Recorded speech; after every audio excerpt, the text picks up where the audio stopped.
I started DJing, man, when I was coming up in Atlanta, in my hood, everybody was rapping, you know what I'm saying? Like rapping or beating on the table in the cafeteria or what have you.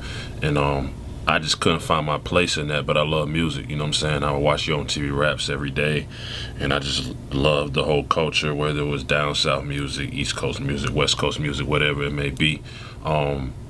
I ran into an actual live DJ and saw a DJ DJing in the park, and I just thought it was so powerful, you know what I'm saying? Like, they'll play music, they'll be like, everybody put your hands up, everybody put their hands up, you know what I'm saying? All the ladies scream, all the ladies scream. So. Question real quick, man. If you came with your best motherfucking friend, make some noise right now. If that motherfucker you came with, you ride for, you die for, that's your motherfucking dog, make some noise right now.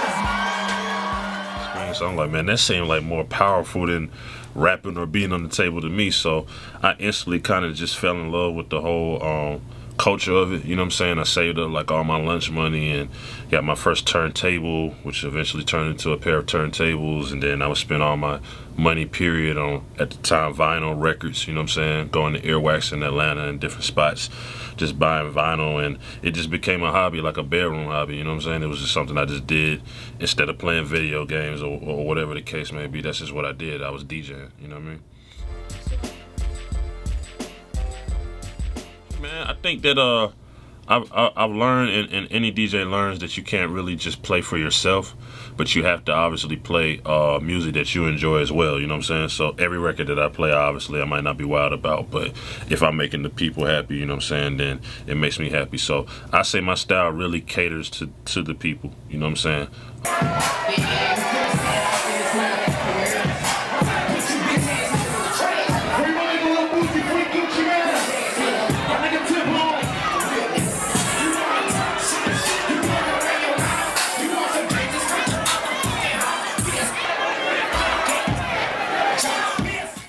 You know, obviously, primarily, first, I'm a hip-hop DJ. That's what I came up doing. But I can spin R&B, reggae. I can do house if need be. I can do old school. I can do top 40 fist pump if need be. You know what I'm saying? I just kind of fell in love more with the art of just DJing and people's reaction rather than just confining myself to one genre of music. So a people's DJ, you know what I'm saying? Whether it be radio, club tours, mixtapes, whatever the case is, I just kind of always try to have the ear that the people have, you know what I mean? Yeah, I'm the realest. You can ask your BM. Shorty, I'm the AKA the BM. What up, DJ Scream? I approach every party that I do kind of like a professional sporting game, you know what I'm saying? You know, I interact with the people via the microphone. All the fucking motherfuckers, if you graduate tomorrow, make some motherfucking noise right now. Listen, if you don't use that college degree to make $1 million motherfucking make some noise. Everything, just kind of see who's in there, what they came to do, what they celebrating, you feel what I'm saying? What type of crowd we got? Do we have some out-of-towners? Is everybody in here a local? You know what I mean? And from there, man, I just go to hits, you know what I'm saying? It's very important, I think, as a DJ to play hits, but at the same time to put in that shot value of playing a record that might not be so predictable. It might be a classic throwback, you know what I'm saying? It might be anything, you feel what I'm saying? So that's pretty much it. That's my game plan, you know what I'm saying? Just to kind of feel the people out, see where they at, see what type of people you're dealing with, you understand what I'm saying? Because that's real important when you are trying to rock a crowd. You got to know what you're dealing with. The radio is obviously a situation where you got a lot more kids listening.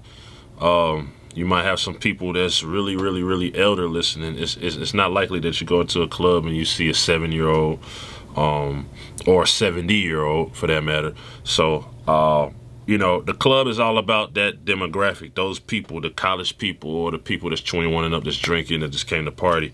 In radio, you know, you might have to play that dance record that you might not play in the club for a certain type of crowd. You understand what I'm saying? Like, you just got to kind of broaden your horizons when you're on radio. And another thing about radio now is it's all on the internet, so everybody's listening from everywhere, you feel me? So it's kind of like you just have to put in your mindset that you're playing for the world, you know what I'm saying, and not just these 1,000 people in the club or even 10, 15,000 people for a concert. You know what I'm saying? You got to put in your mindset in radio that you're playing for the entire world, and that's how I approach that.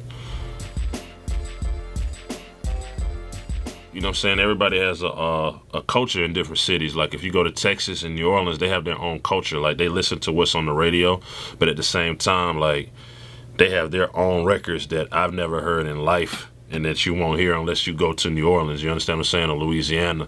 Obviously, when you go out to Cali or the Bay, they got their whole culture. You know what I'm saying? And then when you come to Atlanta, like people are just now getting hip to Future. You know, Future's been God of Atlanta for like 2-3 years. You feel what I'm saying? So it's just important to go in and respect the city and respect their culture, and then do you as well. I remember my first obstacle. I told you when I first started, like I didn't have like Technique 1200s. I saved up for some like Pioneer pawn shop turntables, right? So here I am doing this house party, and one of my turntables, if you remember back then, they were belt drive turntables. So if your belt breaks, then that's the end of your turntable. So my belt breaks in the middle of the craziest house party of the summer. So here I am with one turntable and a mixer and vinyl. Mm-hmm. Now it's not Serato where you can, you know what I'm saying, manipulate the situation. It's one turntable, one mixer, and vinyl.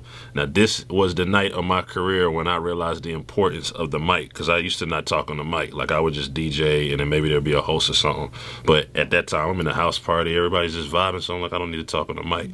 Man, I worked that mic that night, because between every record, you probably need about at least 10 to 20 seconds to get to the next record if you only got one turntable. And that's when that's the night I learned how to work a microphone. I said everything. I shouted out every hood, every birthday, every Zodiac, everything I could think of. Where are the girls with pink on it?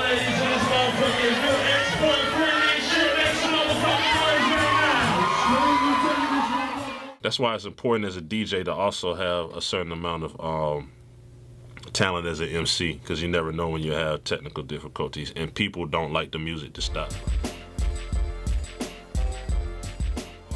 I'm somebody that came from actually doing parties first, small parties, and then going to college doing bigger parties and making my name on the college scene, and then coming back home to Atlanta where it was kind of saturated. It wasn't even the same Atlanta that I left to go to college. You know, and that's when I got into mixtapes, you know what I'm saying? Because I felt like that was my way of demonstrating my talent to the world. Like I could just do these mixtapes, and then I would literally take the mixtapes to every club in Buckhead, gave them to every DJ. I literally one CD at a time, and it just so happened that instead of me kind of going to beat down the door for club gigs, people just start like treating my mixtapes like it was a drug. Like, when you put on another mixtape, when you put on another mixtape, when you put on another mixtape. So I kind of just noticed that, and I stuck with it. And actually, it was a mixtape that got me my first tour opportunity. Everybody was like, actually, Montel Jordan's camp heard a mixtape, and they're like, we want you to come try out for this Montel Jordan tour because your mixtape is dope. So the mixtape for me was like my business card, and that was my way to get in and let people know who Scream was, and to give everybody my style. You understand what I'm saying? Hey, yo, check it out. It's DJ Scream Hood, Made by Music representing, and right now you're in tune to my life as a DJ, man. Party rocker. Salute. Yeah.